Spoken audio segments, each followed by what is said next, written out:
जैनियों के यहाँ साबूदाना अभक्ष्य है।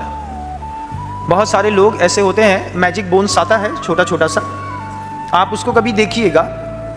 मैंने भाटापारा में पहली बार पोहा बनाने की मील देखी थी और फिर किसी ने हमको साबूदाना बनाने का फॉर्मिंग दिखाई। तो जो सकला होता है, गड़ंत होता है ना, सकला सकला कहते हैं उसको, कुछ और भी कहते होंगे है?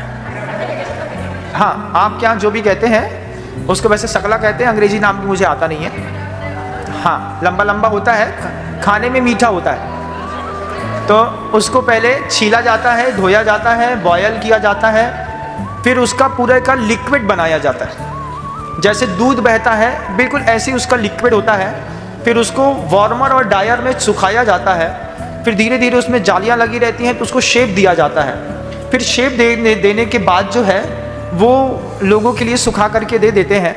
तो वो जब सूख रहा और उबल रहा होता है, जब उसको सड़ाते हैं तो उसमें गंध भी बहुत आती है और उसमें जीव राशि भी बहुत हो जाती है।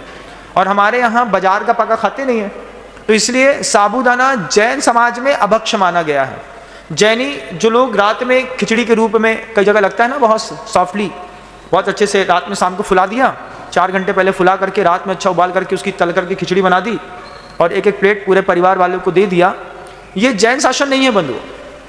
जैनियों के यहाँ सकला नहीं खाए जाते, साबूदाना नहीं खाए जाते। वैसे इसका मुख्य जो पेड़ है वो सिंगापुर में होता है। सिंगापुर की ये फसल है, वहाँ पर इसके पेड़ होते थे, उससे ये बनाते थे।